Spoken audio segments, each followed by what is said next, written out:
it's a very fragmented parliament. So how to find a prime minister, someone who can assemble some sort of stable majority is extremely challenging.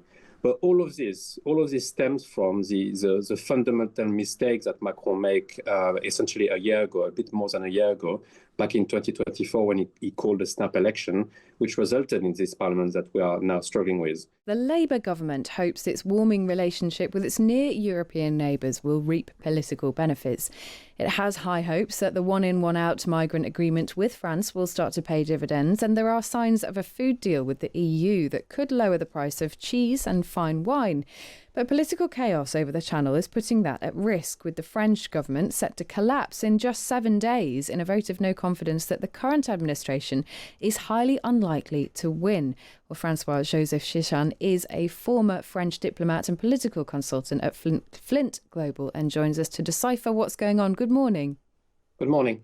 So for people who have not really engaged in this story, it sounds like a bit of a slow motion car crash, because there is going to be a vote of no confidence and the chances are the government will lose it.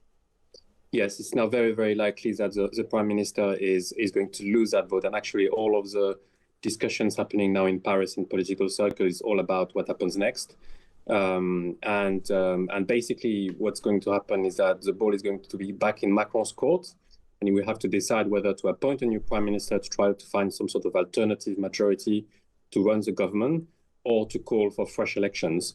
And my guess is that it's going to be very difficult to call for fresh elections, because that would essentially mean that the centrist party, his party, Macron's party, that he founded back in 2016, 2017, is going to lose even more ground.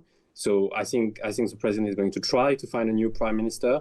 It's very important for him because the prime minister in France is in charge of delivering the president's domestic agenda, and first and foremost, the budget. And the situation in France in terms of debt, public deficit, is extremely serious. And so there is a need for a stable government to try to deliver some solutions on that front. But in the current setup of the current parliament, it's going to be extremely, extremely challenging. So what is the likely outcome here? Because, I mean, that sounds, finding a new prime minister doesn't sound like an easy thing to do quickly. No, exactly. It might take some time. And actually, Macron is known for taking a lot of time to appoint his prime minister or his government. So the risk is that everything is delayed, including the presentation of the budget for next year, and that this takes much more time than it should. And also, given the current setup of the parliament, there is no clear majority. It's a very fragmented parliament. So how to find a prime minister, someone who can assemble some sort of stable majority, is extremely challenging.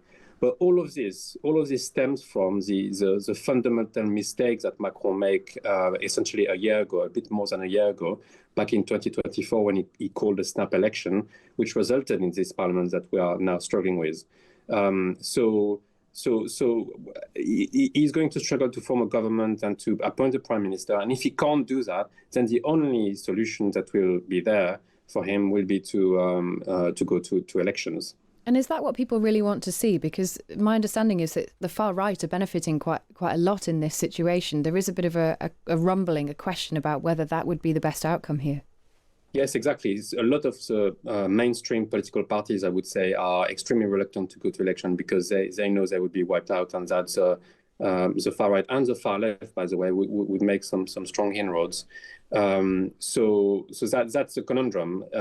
Working with the current parliament in a situation where it's going to be very difficult to find a majority to pass a budget, or go to election with the risk of an even more fragmented parliament, or potentially a majority of political parties which are from extreme political parties, either on the left or on the right. So that's the current sort of conundrum which the president is facing. It's such a turbulent time. I mean, I hate to ask the question from our perspective, but obviously most of our listeners are here in the UK.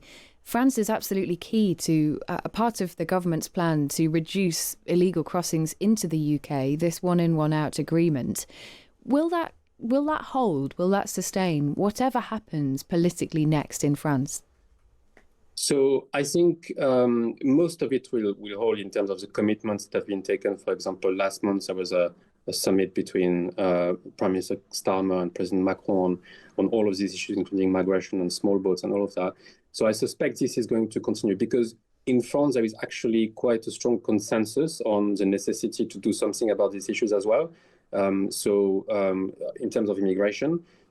So I suspect any government that emerge from the current chaos will have a strong element in terms of immigration policy, and that includes cooperation with the UK.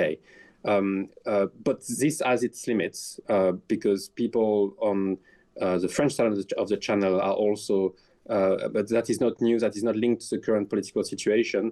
Most of the political parties, most of the political responsibles consider that it's first and foremost the responsibility of the UK to deal with that issue because the pull factor of illegal migration comes from the UK.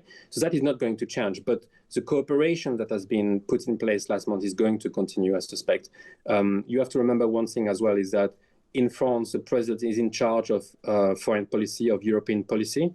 And that means that he retains quite a lot of power there. So whatever commitments he has taken in that field is likely to be continued to be implemented. The problem is with this political chaos is really with the domestic policy, for example, the budget or specific bills that the president would want to pass internally. But externally, the president retains quite a lot of authority to implement the commitments that he made.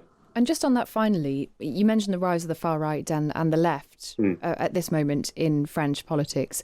Is the perception there that actually a deal with the UK is not a good one for France? Is there a chance that they would be arguing that this deal should not continue? I think there will be questions about it, particularly because the deal is perceived in the northern region of France as putting too much pressure basically on northern population. And you have to remember that Marine Le Pen, so the leader of the National Rally, the far-right party, is elected from that region.